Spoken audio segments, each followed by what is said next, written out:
kau mengatakan turun daripada kuda. Turun daripada kuda. Jadi, bilang kepada isteri, jangan turun daripada kuda, turun daripada benda yang lain.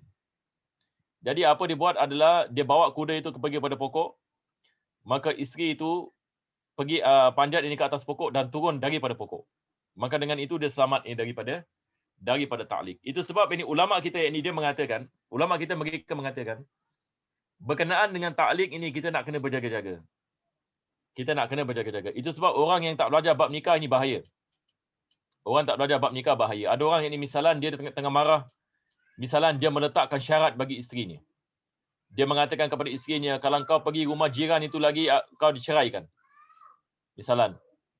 Jadi, isterinya mungkin tak pergi pada hari itu. Tetapi bagaimana in the future? Satu hari nanti mungkin isteri itu akan pergi. Betul ke tidak? Maka ta'liq ini tetap ini ta'liq. Itu sebab kita tak boleh main-main dengan lafaz cerai dan begitu juga dengan meletakkan syarat ini bagi cerai. Jadi lebih baik kita jangan melakukan ta'liq. Yakni maksudnya jangan kita melakukan syarat sebab takut nanti kita sendiri ini terjatuh di dalamnya dan kita akan menyesal. Boleh insya-Allah? Jadi ta'liq itu menjadi sah, ini masalah ni. Sama ada ia adalah ta'liq ini pada masa ataupun pada perbuatan. Ini yang penulis ini mengatakan wa yasihu ta'liquhu bisifati wasyarti. Ta'liq ini sama ada dengan sifat, dengan sesuatu yang ini sifat ataupun ini dengan sesuatu yang ini syarat ataupun perbuatan. Sifat ini boleh membawa makna yang ini masa. Nah, teruskan. Talak yang berlaku sebelum adanya ikatan nikah. Dan ada 4 orang yang talaknya tidak berlaku, iaitu Yang ini sebelum itu dia mengatakan wala yaqa'u talaqu qabla nikah. Sebelum ini nikah tidak ada talak. Ini mafhum ya. Kalau belum lagi ada pernikahan, yakni tidak sah ini talak. Nah, teruskan. Iaitu anak kecil, orang gila, orang tidur dan orang yang dipaksa. Yang ini kalau budak kecil lafazkan talak ini misalnya kepada isterinya. Tidak sah sebab dia belum balik. Begitu juga dengan orang gila. Tidak sah ini talak mereka. Sebab ini dia tidak berakal. Begitu juga dengan orang yang sedang tidur, dia mengigau misalnya. Dalam dia mengigau, dia ceraikan isterinya. Misalnya isterinya kat sebelah, dia mengigau. Dia menceraikan isterinya. Ini kita mengatakan tidak sah. Yang keempat adalah kalau dia paksa. Satu orang datang kepadanya nak bunuh dia. Jadi dia mengatakan, kalau kau tak ceraikan isteri kau, aku bunuh kau. Kita kena lihat, kalau orang ini betul-betul boleh bunuh, misalnya dia ada tembak misalnya, dan ada peluru dalam tembak, dan dia boleh melakukannya. Maka kalau dia menceraikan isteri dalam keadaan seperti ini, talaknya tidak jatuh. Sebab ini, orang ini yang dipaksa. 6. Teruskan. Pasal akibat hukum talak 2 atau talak 3. Apabila suami mentalak isteri dengan satu kali talak atau 2 kali, maka ia boleh merujuknya kembali selama iddahnya telah selesai dan ia ingin rujuk, maka ia diperbolehkan kembali dengan akad nikah yang baru. Jadi ini adalah berkenaan dengan talak raj'i ya. Talak raj'i maksudnya seorang itu menceraikan isterinya dengan talak 1 ataupun talak 2. Ataupun talak yang pertama ataupun talak yang kedua. Jadi selagi mana isteri dalam keadaan iddah, dia boleh rujuk isteri kembali kepada pernikahan. Tapi kalau sekiranya iddahnya dah habis, maka dia perlu menikahi sekali lagi. Ini kita mengatakan talak ini raj'i. Nah, teruskan. Hubungan isteri dan suami dengan nikah yang baru ini berlangsung dengan sisa bilangan yang masih ada. Nah, sisa bilangan. Apa maksudnya? Maksudnya kalau dia ceraikan isteri dengan talak 1, selepas itu habis iddah. Lepas itu dia kahwin isterinya balik. Maka dia diberikan lagi 2 talak sebab 1 sudah digunakan. Walaupun yakni dia melakukan akad yang baru. Jadi baki daripada talak 3 tadi masih diberikan kepadanya. Jadi kalau dia dah ceraikan 1 kali talak, diberikan 2 bakinya. Kalau dia sudah 2 kali talak, maka bakinya adalah 1 kali. Boleh insya-Allah? Nah, saya akan teruskan. Melainkan ada soalan yang antum boleh tanya ya. Kalau yang lain ini masih berada di sana ya. Teruskan.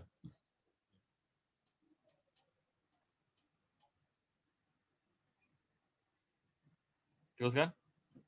Apabila suami mentalak isteri dengan 3 kali talak, maka wanita tidak halal bagi suami kecuali sudah memiliki 5 syarat, iaitu Ini yang kita mengatakan yang ini berkenaan dengan masalah Cina buta ya. Kalau sekiranya seseorang itu talak ini isteri dia dengan 3 kali talak. Jadi dia tidak boleh kembali kepada isteri, dia tidak boleh rujuk isterinya kembali kepada pernikahan, tapi dia boleh kahwin balik tapi dengan 5 syarat. Apakah 5 syarat tersebut? Teruskan. pertama, masa iddah dari suami yang menceraikan telah habis. Kedua, perempuan itu menikah dengan lelaki lain. Dia mesti menikah dengan lelaki lain. Ketiga, suami baru perempuan itu menyetubuhi layak suami isteri. Mesti ada persetubuhan. Aywa. Keempat, perempuan ini pisah dengan suaminya yang baru ini sebab talak, fasaq atau ditinggal mati. Yang ini berlaku talak. Kelima, Maka dia dah habis, dia dah ceraikan wanita tadi. 5. Kelima, perempuan ini benar-benar menyelesaikan iddahnya akibat penceraian dengan suami baru. Jadi selepas ini 5 syarat ini, maka dibolehkan bagi suami pertama berkahwin dengan wanita tadi. Jadi ini adalah 5 syarat. Saya minta maaf tadi Ustaz Akmal habis awal sebab saya rasa mungkin dia pun diberitahu ini last minute, Ustaz Yusof sakit. Jadi mungkin dalam segi ini preparation dia, saya rasa dia habiskan awal.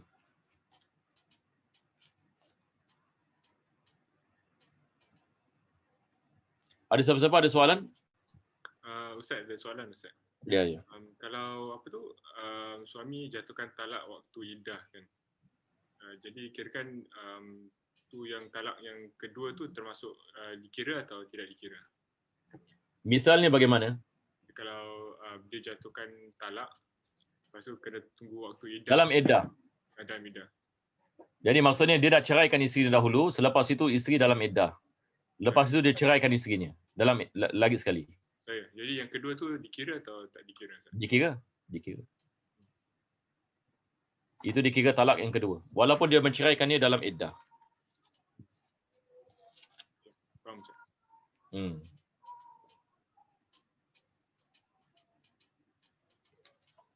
Melainkan kalau dia talak bain, talak 3.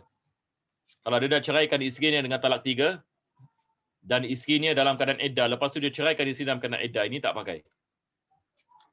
Sebab dia telah menggunakan semua dia punya talak.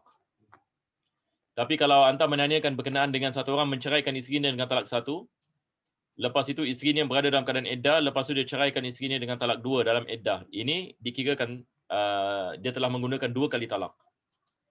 Maka dia hanya tinggal dengan 1 kali. Kalau dia ceraikan lagi, maka dia telah ceraikan dengan 3 talak. Terima kasih Ustaz.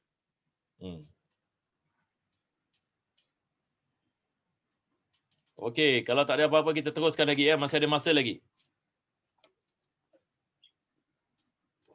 Pasal al-i'la. Al-ila. Apabila seseorang bersumpah tidak akan menggauli isteri secara mutlak atau dalam masa 4 bulan lebih, maka suami tersebut melakukan i'la. Suami tersebut diberi waktu selama 4 bulan jika isteri menghendaki demikian. Sesudah itu, suami disuruh memilih salah satu dari 2 pilihan, iaitu membayar kafarat atau menceraikan. Apabila suami tidak mahu, maka hakim yang menceraikannya. Okey, boleh faham semua insya-Allah? Ini dalam kitab Al-Miftah tidak ada ya. Ini kita panggil talak jahiliyah.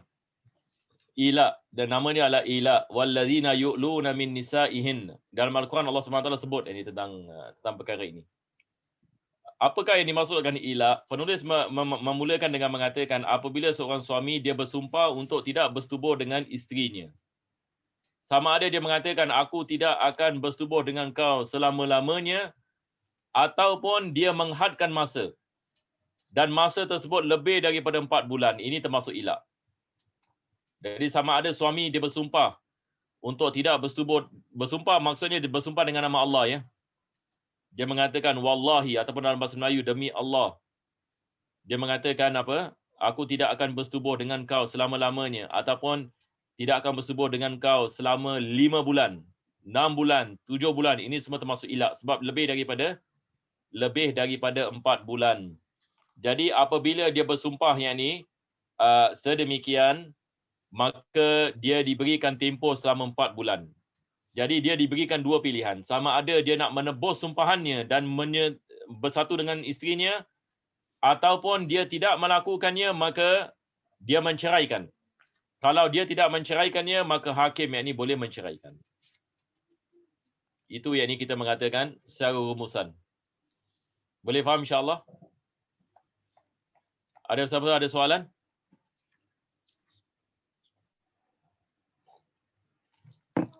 Ini yang penulis ini mengatakan di sini, iza halafa alla yata'a zawjatahu mutlaqan aw muddatan tazidu ala 4 ashhurin fa huwa mulin wa yuajjalu lahu in sa'alat zalika 4 ashhur. Yani kalau dia dah sampai ini kepada 4 bulan, maka dia diberikan pilihan. Sama ada dia menebus sumpahannya. Yani menebus sumpahan dia kena bayar kafarah. Kafarah bagi sumpahan.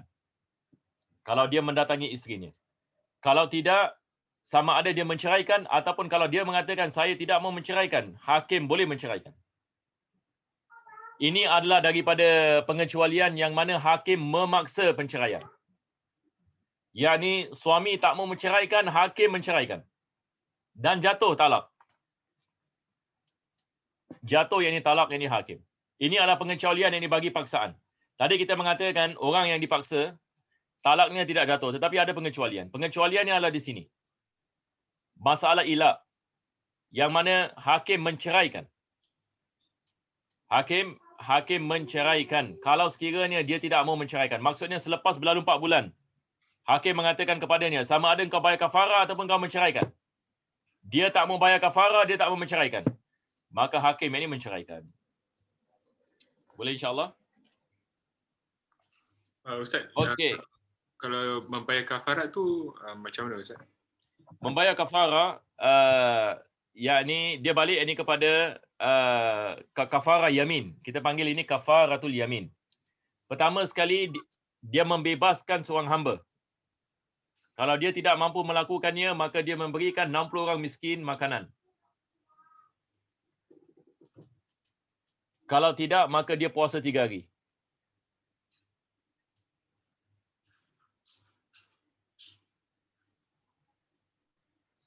Dia beza sikit dengan kafarah bagi jima' di bulan Ramadan. Kafarah bagi jima' dia membebaskan hamba, selepas itu puasa 2 bulan. Selepas itu memberikan makanan kan. Kafarah yamin yang ini beza sedikit. Yang ini pertama sekali dia membebaskan hamba. Selepas itu selepas itu puasa. Yang ini puasa 3 hari. Baru yang ini memberikan makanan kepada 10 orang miskin. Bukan 60 Tadi saya mengatakan berapa tadi? 60 Ustaz. 10 orang. Okay. Ini beza sikit dengan kafarah jima' bulan Ramadan.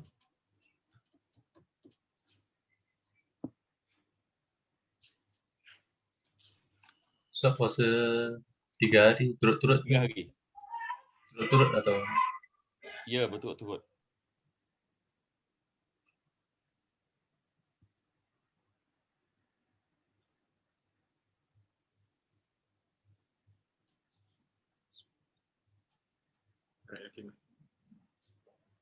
Nah, teruskan.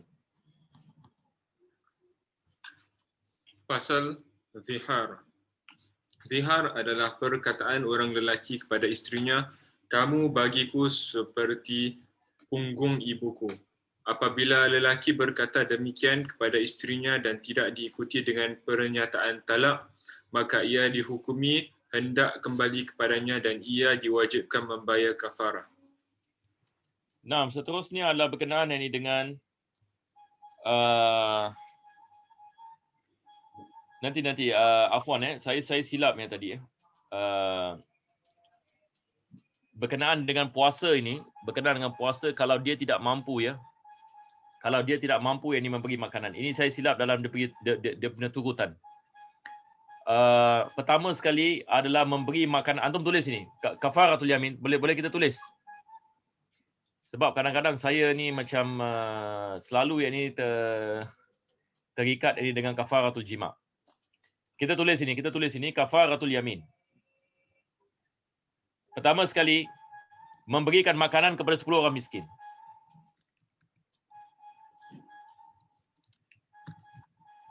Yang kedua, memberikan pakaian kepada 10 orang miskin. Ada pakaian. Boleh kita tulis ini? Kedua, memberikan pakaian ya, kepada 10 orang miskin. Ketiga, membebaskan hamba. Ini seperti mana saya mengatakan tadi. Membebaskan hamba yang beriman. Membebaskan hamba yang beriman. Dia ada pilihan. Ini 3 ada pilihan. Apa maksud pilihan? Dia boleh pilih sama ada dia nak membebaskan hamba, ataupun dia nak memberikan makanan, ataupun dia nak memberikan pakaian. Nampak tak? Jadi maksudnya dia boleh memilih. Boleh insya-Allah. Kalau sekiranya dia tidak mampu ketiga-tiga, dia tidak mampu memberikan makanan, dia tidak mampu memberikan pakaian, dia tidak mampu membebaskan hamba, maka dia kena puasa 3 hari berturut-turut. Jadi semua sekali kita ada 4 perkara ya, afwan ya. Jadi antum hafal ini. Ini kalau lama-lama pun kita tak hafal, kadang-kadang kita lupa. Nanti kadang-kadang yang ini dia dah jadi macam apa? Dah macam kafarah puasa. Kafarah puasa beza ya. Kafarah puasa seperti maklum, seperti mana antum maklum. Boleh insya-Allah?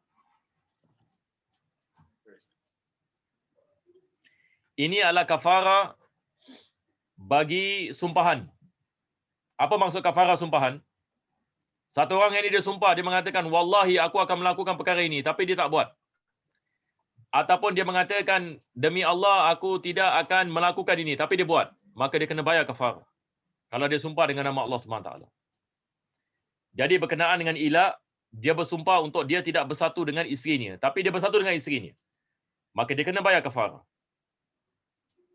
Ini yang kita maksudkan. Tapi kalau dia tak nak bayar kafarah, kena tunggu sampai habis 4 bulan. Maka hakim ini akan memberikan kepada dia pilihan. Sama ada dia bayar kafarah, ataupun dia ceraikan isterinya. Kalau dua-dua dia tidak mau melakukan, maka hakim menceraikan. Taib, ini adalah ilak. Berkenaan dengan zihar pula berbeza. Ya, zihar, perkataan zihar ini daripada perkataan zuhar. Zahar ini dalam bahasa Arab ini maksudnya belakang punggung. Seorang suami mengatakan kepada isterinya, punggungmu seperti punggung ibuku. Punggungmu seperti punggung ibuku. Ini adalah zihar. Maka ini yang penulis tadi mengatakan, an yaqula rajulu li zaujatihi anti alayya ka dhahri ummi. Engkau seperti punggung ibuku. Jadi dia mengatakan, apabila dia mengatakan sedemikian dan dia tidak melakukan talak, yakni dia mengatakan sedemikian tapi dia tak ceraikan. Kalau dia ceraikan, khalas, berlaku talak. Tapi masalahnya adalah kalau dia tidak menceraikan, maka dia diwajibkan yakni ke atasnya membayar kafarah. Kalau dia tidak niat cerai, yakni dia mengatakan aku masih nak bersuami isteri dengannya, tapi dia mengatakan yakni sedemikian, maka dia tidak boleh bersatu dengan isterinya sebelum dia membayar kafarah. Dia tidak boleh bersatu dengan isterinya sebelum dia bayar kafarah. Selepas itu dia menerangkan kafarahnya. Dia mengatakan, teruskan, baca. Kafarah zihar berupa memerdekakan budak wanita yang beriman, bebas dari cacat yang pengaruh pada aktivitasnya apabila tidak dijumpai. Maksudnya dia nak kena bebaskan hamba yang masya-Allah, yang sempurna, yang beriman. Bukan sebarang hamba dia boleh pilih. Jadi dia nak kena membebaskan ini hamba yang baik, yang boleh bekerja, yang beriman kepada Allah. Ini maksudnya Muslim, bukan kafir. Dan ini ikut turutan, bukan pilihan. Dia nak, kalau ada hamba wajib dia membebaskan hamba. Baru kalau tidak ada fa illam yajid. Kalau tidak ada hamba baru dia pergi yang kedua, fasiyamu syahraini mutatabi'ain. Dia puasa 2 bulan berturut-turut. Ini sama ada persamaan dengan apa? Dengan kafarah jima' pada bulan Ramadan kan? Nah, teruskan. Yang ketiga. Apabila tidak dijumpai budak seperti ini, maka wajib puasa 2 bulan berturut-turut. 2 bulan berturut-turut. Ini kalau dia tidak mampu. Pada zaman sekarang misalan, zaman sekarang dah tak ada hamba lagi, maka wajib dia puasa 2 bulan berturut-turut. Teruskan. Apabila tidak mampu berpuasa, maka cukup memberi makanan 60 orang miskin yang setiap orang mendapatkan 1 mad, iaitu 6 ounce bahan makanan. Nah, 1 mud yang ini apa kita mengatakan dalam sikit lebih kurang 600 gram beras ataupun gandum. Dia memberikan kepada 60 orang miskin. Nah, teruskan. Orang yang melakukan zihar tidak boleh menyetubuhi isterinya sebelum membayar kafarah. Nah, ini adalah hukuman baginya. Dia tidak boleh bersubuh dengan isterinya sampai dia nak kena bayar kafarah dulu. Haram yang ini ke atasnya. Untuk dia melakukan apa-apa persetubuhan. Boleh insya-Allah. Jadi nampaknya kita berhenti di sini sajalah ya. Ada siapa-siapa yang ada soalan? Bab yang seterusnya adalah qazaf ini dengan li'an. Nak kita teruskan ke bagaimana? Teruskan.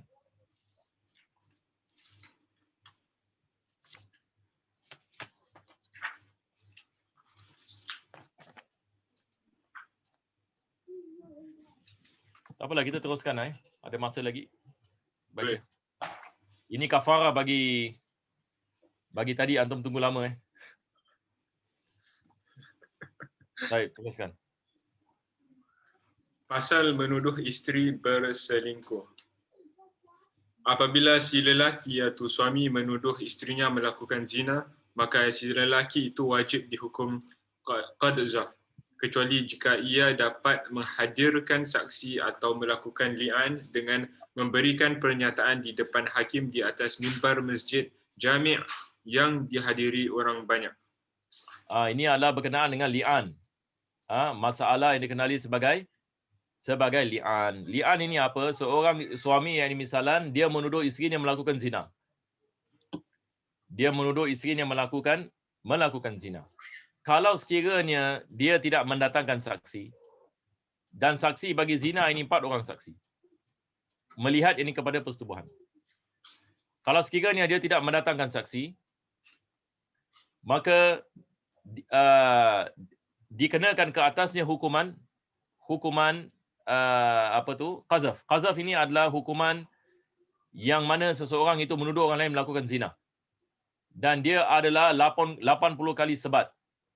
Hukuman qazaf ini adalah 80 kali sebat. Ini maksudnya kalau satu orang itu menuduh orang lain melakukan zina dan dia tidak mendatangkan saksi, maka dia disebat 80 kali.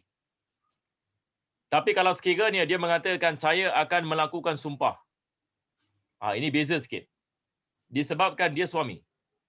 Dia mengatakan untuk dia selamatkan dirinya daripada kena hukuman qazaf, maka dia mengatakan saya akan melakukan sumpahan. Berapa kali sumpahan? 5 kali sumpahan.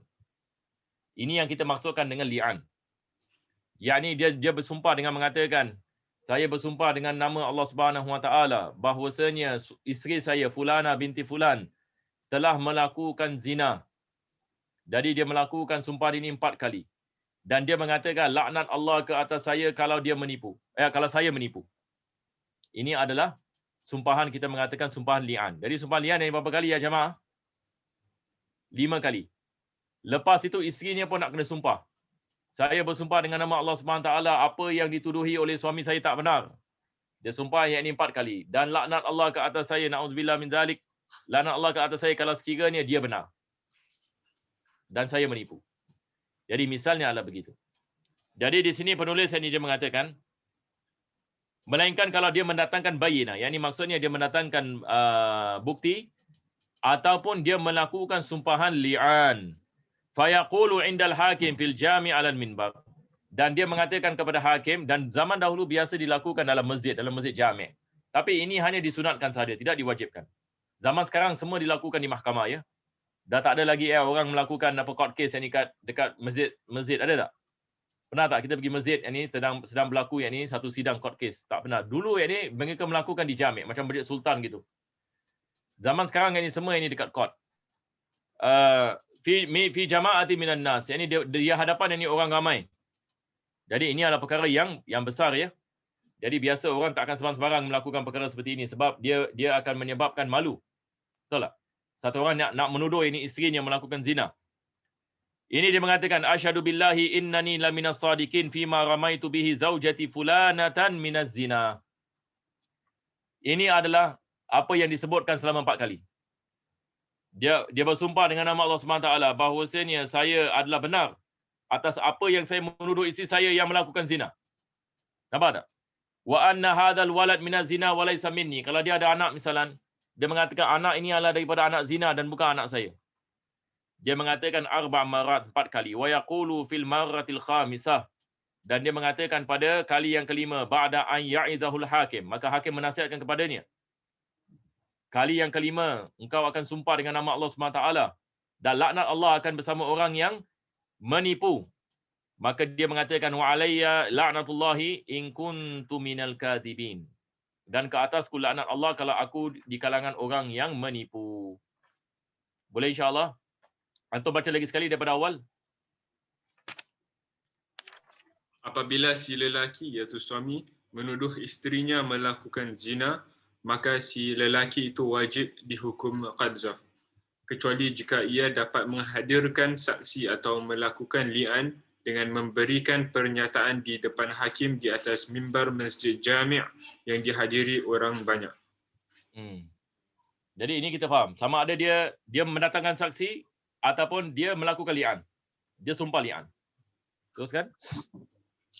Bunyi pernyataan adalah, saya bersaksi dengan nama Allah, sesungguhnya saya adalah orang yang jujur dalam tuduhan saya terhadap isteri saya. Fulanah telah berbuat zina dan sesungguhnya anak ini adalah anak zina, bukan anak saya. Pernyataan ini harus diulang sampai 4 kali. Kemudian hakim menasihatinya. Sesudah itu si lelaki itu harus mengucapkan, dan saya berhak mendapat kutukan Allah jika saya berbohong. Ada 5 ketentuan hukum yang berkaitan dengan li'an orang lelaki-lelaki, iaitu maksudnya kalau berlaku li'an apa yang akan berlaku? Dia punya consequences dia. Nah, teruskan. Pertama, gugur hukuman had dari si laki-laki. Yang ini maksudnya tidak kita mengatakan tidak ada had ke atasnya. Tidak ada had zina ke atasnya. Sebab dia sekarang menuduh isterinya melakukan zina. Tapi disebabkan yakni dia telah bersumpah li'an, maka gugur had ini ke atasnya. Teruskan. Kedua, wajib had atas si perempuan. Wajib ini had dan atas perempuan. Kalau sekiranya dia tidak bersumpah. Sebab perempuan pun nak kena sumpah. Kalau dia diam diri, diwajibkan had ke atasnya. 6, teruskan. Ketiga, putusnya ikatan perkahwinan. 6, mereka bukan suami isteri lagi. Dah tak boleh kembali lagi. Selama-lamanya. Teruskan. Keempat, hilangnya iaitu nasab si anak daripadanya. 6, jadi anak tu tidak dibinkan kepadanya. Anak itu tidak dibinkan sebab ini dia sudah melakukan li'an. Maka anak itu tidak dinasabkan kepadanya. 6. Dan kelima, haram rujuk selama-lamanya. Dia tak boleh kahwin selama-lamanya. Tidak boleh kahwin. Walaupun dengan Cina buta, dah tak boleh lagi. Jadi li'an, dia tidak boleh rujuk selama-lamanya. Dia berbeza yang ini dengan talak 3. Talak 3 kita mengatakan dengan 5 syarat. Tapi li'an, ilal abad, itu bezanya. Baik, boleh kita teruskan lagi? Kita habiskan lagi sikit. Boleh, Ustaz. Hukum had itu dapat gugur dari isteri bila ia mengucapkan. Ini penting ini. Ini sekarang isteri pula. Apa yang isteri kena buat sekarang? Sebab suami dia dah sumpah 5 kali. Tadi kita mengatakan kalau isteri berdiam diri, lima perkara berlaku. Tapi sekarang yang ini isterinya mengatakan suami saya sebenarnya tipu, saya tak lakukan zina. Saya tidak melakukan zina. Jadi apa dia kena buat? Dia kena sumpah 5 kali. Teruskan. Bila ia mengucapkan lian dengan mengatakan, saya bersaksi dengan nama Allah, sesungguhnya ia, iaitu suami, itu dalam tuduhannya zina pada saya adalah dusta. Adalah dusta. Yang ini maksudnya dia menafikan. Isteri yang ini dia menafikan. Apa yang disebutkan oleh suami adalah pendustaan. Aywa. Pernyataan ini harus diulanginya sebanyak 5 kali. 4 kali, bukan 5 kali ya. 4. Okey. 4 ke 5 dalam kitab. Bahasa Melayu 5. Ha? Bukan. Terjemahan. Lagi sekali, baca lagi sekali. Hukum had itu dapat gugur dari isteri bila ia mengucapkan li'an dengan mengatakan, saya bersaksi dengan nama Allah, sesungguhnya ia, iaitu suami, itu dalam tuduhannya zina pada saya adalah dusta. Pernyataan ini harus diulangi sebanyak 5 kali. Salah. Ini 4 kali.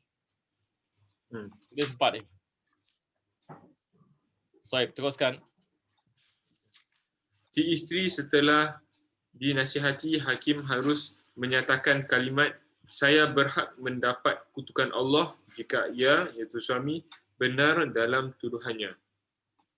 Oh, tulis di sana pada kali yang kelima. Pada kali yang kelima. Dia tak sebut ini.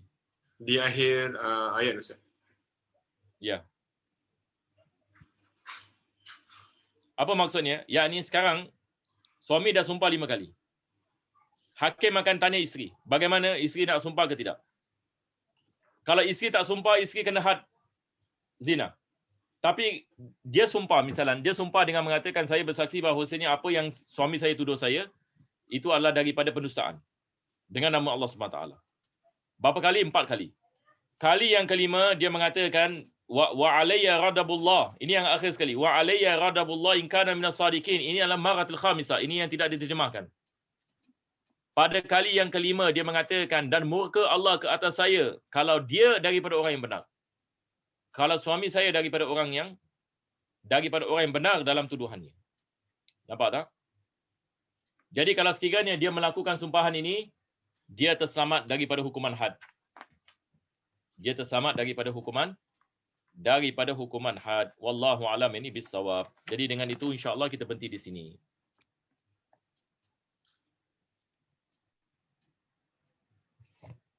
Bagaimana yang lain, semua okey? Hari ni macam senyap dia, macam lain macam dia hari ni. Semua ada ke tak ada? Ustaz, hukum had ni hukum apa Ustaz? Had ini dia capital punishment.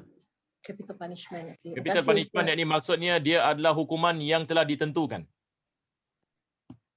Kita hukuman dalam Islam kita ada 2 jenis. Satu hukuman yang ditentukan, satu hukuman yang tidak ditentukan. Hukuman yang ditentukan maksudnya kalau seseorang itu melakukannya, ini hukumannya.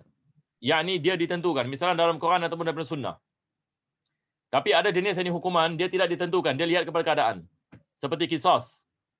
Satu orang misalnya dia potong tangan orang lain, maka tangan dia kena potong. Jadi dia kena lihat persamaan. Maka ini berbeza dengan hukuman had. Sebab ini dia balik ini kepada keadaan, dia balik ini kepada bagaimana dia memotongnya dan daripada mana ke mana, maka dia susah sikitlah. Tapi hukuman had, hukuman zina, hukuman murtad, begitu juga dengan hukuman mencuri, ini semua adalah hukuman had. Maksudnya sudah ditentukan ini hukumannya. Barang siapa melakukannya, ini hukumannya. Jadi zina ini daripada hukuman had. Kalau orang melakukan zina dan dia mengaku misalan, maka hukuman had ini ke atasnya. Boleh insya-Allah?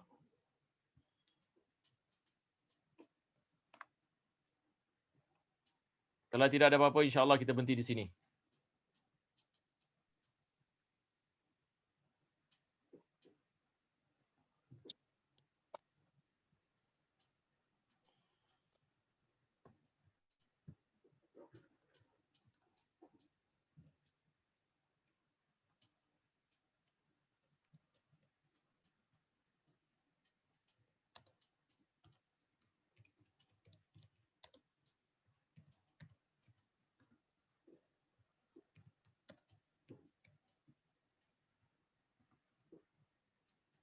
Okey, boleh insya-Allah. Jazakumullah khair. Terima kasih Ustaz. Assalamualaikum. Assalamualaikum. Terima kasih, Ustaz.